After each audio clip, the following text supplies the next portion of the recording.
હાલો friends, હું છું નૈના અને નૈનાના ગુજરાતી કિચનમાં તમારું સ્વાગત કરું છું। આજે આપણે બનાવશું કુંભણિયાની રેસીપી। કુંભણિયાને આપણે પરફેક્ટ રીતે બનાવશું તો કુંભણિયા એકદમ પરફેક્ટ જ બનશે। તો ચાલો રેસીપી બનાવવાનું ચાલુ કરીએ। આજે આપણે બનાવશું કુંભણિયાની રેસીપી। તેના માટે આપણે 200 ગ્રામ ધાણા લીધા છે। ધાણાને આપણે પાણીથી સારી રીતે ધોઈ લીધા હતા, પછી તેને આવા નાના ટુકડામાં સુધારી લીધા છે। 1 ચમચી ભરીને આપણે ખમણીને આદું લીધું છે। દોઢ આપણે લીંબુનો રસ લીધો છે। થોડીક આપણે મેથીની ભાજી લીધી છે। થોડાક આપણે લીલા મરચાં લીધા છે। તીખું તમારે જેટલું જોતું હોય એ પ્રમાણે તમે મરચાંને લઈ શકો। થોડુંક આપણે લીલું લસણ લીધું છે। આપણે જેટલું લીલું લસણ લીધું છે એટલી જ આપણે મેથીની ભાજી લીધી છે। તમારે મેથીની ભાજી વધારે લેવી હોય તો પણ લઈ શકાય, પણ મેથીની ભાજી આપણે વધારે નાખીએ તો કુંભણિયા કડવા લાગે, એટલા માટે થોડીક ઓછી જ લેવાની।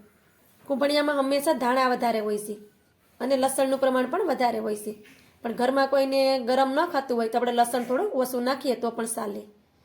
હવે આપણે આ બધી વસ્તુને સાઈડ પર રાખી દઈશું। આપણે અહીંયા 250 ગ્રામ જેટલો બેસન લીધો છે અને બેસનને સારી રીતે સાળી અને પછી જ લીધો છે। તો તેમાં આપણે લીલા ધાણાને પહેલાં નાખી દઈશું। શિયાળાની ઋતુમાં લીલા ધાણા ખૂબ સસ્તા મળે છે ને લીલા ધાણા ખાવા જ જોઈએ। ઘણા નાના બાળકો હોય છે જે લીલા ધાણા આપણે શાકમાં નાખીએ તો એને ખાતા નથી, પણ આવી રીતે આપણે કોઈ પણ વસ્તુ બનાવીને એને દેશું તો એ ખાઈ લેશે। અને લીલા ધાણા ખાવાથી ઘણા બધા ફાયદા થાય છે અને આંખો માટે તો બહુ ફાયદાકારક છે લીલા ધાણા, તો તેને ખાવા જ જોઈએ આપણે। હવે તેમાં આપણે મેથીની ભાજી પણ નાખી દઈશું। આવી રીતે આપણે નાખી દઈએ તો આપણે પાણી હોય એ પેડ્યું રહી તળીએ, કેમ કે મેં બધી વસ્તુ ધોઈને લીધી છે। કોઈ પણ વસ્તુ આપણે લેવી હોય તો બધી વસ્તુ સારીથી ધોઈ અને પછી જ વાપરવાની। હવે તેમાં લીલું લસણ નાખી દઈએ। કુંભણિયા બનાવવામાં આપણે જેટલા લીલા ધાણા લેતા હોય એટલું જ આપણે લીલું લસણ પણ લેતા હોય છે, પણ ઘરમાં ઘણા લોકોને ગરમ ખાતા નથી, ઓછું ગરમ ખાતા હોય, તેના માટે આપણે ઓછું જ લસણ વાપરવાનું। હવે તેમાં આપણે આદું પણ નાખી દઈશું, સાથે મરચાંને પણ નાખી દઈએ। સ્વાદ પ્રમાણે મીઠું નાખી દઈએ। આપણે એમાં 2 પિંચ જેટલા મીઠા સોડા નાખી દઈશું। કુંભણિયા તમને પોસા પસંદ હોય તો તમારે મીઠા સોડા નાખવાના, ને તમારે કુંભણિયાને ક્રિસ્પી બનાવવા હોય ને કડક બનાવવા હોય તો તમારે એમાં સોડા નહીં નાખવાના। સોડા નાખવાથી કુંભણિયા પોસા બને છે અને ખાવામાં બહુ ટેસ્ટી લાગે છે। અમારા ઘરમાં જ્યારે અમે બનાવીએ કુંભણિયા ત્યારે એમાં મીઠા સોડા થોડાક નાખીએ છીએ, એનાથી કુંભણિયા ખાવામાં બહુ સરસ લાગે છે। સોડા નાખ્યા વિનાના કુંભણિયા બનાવીએ અને એને આપણે ઝાઝી વખત રહેવા દઈએ ને તો એ બહુ કડક બની જાય અને ખાવામાં સારા નથી લાગતા। આ કુંભણિયા તમે ઠંડા થયા પછી પણ ખાશો તો પણ સરસ લાગશે। હવે આપણે તેમાં લીંબુનો રસ નાખી દઈએ।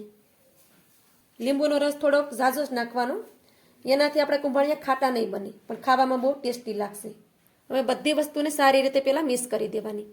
તમે હિંગ ખાતા હોય તો નાખવાની, ન ખાતા હોય તો નહીં નાખવાની। અમારા ઘરમાં હિંગની ફ્લેવર કોઈને પસંદ નથી એટલે હું નથી નાખતી।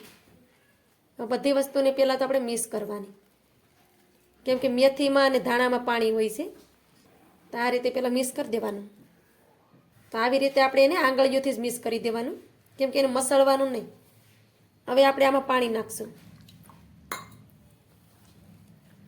જે પ્રમાણે આપણે પાણી જોઈએ એ પ્રમાણે પાણીને નાખવાનું આવી રીતે, ને આંગળીઓથી આપણે એને મિક્સ કરતા જાઓ, કેમ કે આને મસળવાનું ન હોય। આપણે મસળીએ ને તો કુંભણિયા સારા ન બને, એટલે કોઈ પણ વસ્તુને મસળવાનું નહીં, થોડું થોડું પાણી નાખતા જઈને આ રીતે આપણે મિક્સ કરી દેવું। આવી રીતે જ તેને મિક્સ કરવાનું। બેટરમાં આપણે 1 ગ્લાસ જેટલા પાણીની જરૂર પડી છે અને આ રીતનું આપણે બેટર બનીને રેડી કરી લીધું છે। તો કુંભણિયાનું બેટર કેવું બનાવવું? હવે કુંભણિયાનું બેટર આપણે આ રીતે પહેલાં હાથમાં લેવાનું અને આ રીતે એને આપણે આંગળીની વચ્ચે રાખવાનું, આ રીતે એને હાથે પડવું જોઈએ। આવી રીતે આ કુંભણિયાનું બેટર પરફેક્ટ છે। આપણે આ રીતે લઈએ ને તો એ પડવું જોઈએ એને હાથે, આવી રીતે આવું બેટર આપણે બનાવવાનું। તમે આનું હાવ જાડું બેટર બનાવ્યું તો કુંભણિયા છે એ હાવ સવળ બને ને ખાવામાં સારા નથી લાગતા। તો આ રીતે એકવાર તમે કુંભણિયા બનાવીને જોજો, એકદમ સરસ અને પરફેક્ટ કુંભણિયા તમારા પણ બનશે। તો હવે આપણું આ બેટર બનીને રેડી થઈ ગયું છે। તમારે જો આને ઢાંકીને 5 મિનિટ સુધી રાખવું હોય તો પણ તમે રાખી શકો, પણ હું આ બેટરને રાખતી નથી, તરત આપણે એમાંથી કુંભણિયા બનાવશું। તો તેલને પણ આપણે પહેલાં જ ગરમ કરવા રાખી દીધું છે। તો ચાલો હવે આપણે ગેસ તરફ જઈએ। તેલને આપણે ગરમ કરવા માટે રાખી દીધું હતું અને તમે જોઈ શકો છો કે તેલ પણ આપણું ગરમ થઈ ગયું છે. તો હવે આપણે થોડું થોડું બેટર આ રીતે લેવાનું અને આ રીતે આંગળીથી આપણે કુંભણિયા બનાવવાના. તો આ રીતે નાના નાના જ બનાવવાના. કુંભણિયા આ રીતે નાના જ બનાવવાના હોય, મોટા કુંભણિયા ન હોય. તો આ રીતે થોડું થોડું બેટર નાખવાનું.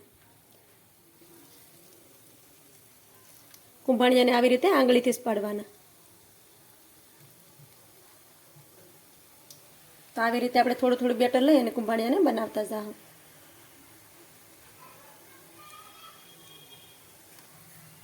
કઢાઈમાં જેટલા કુંભણિયા હમાય એ પ્રમાણે કુંભણિયાને કઢાઈમાં પાડી દેવાના. આ રીતે આપણે થોડું થોડું બેટર લઈ અને કુંભણિયાને બનાવી લીધા છે. કુંભણિયા પણ ઉપર આવી ગયા છે તો તેને આ રીતે પલટાવી દેવાના અને આ રીતે આપણે હલાવતા જઈ અને કુંભણિયાને સેડવી લેવાના.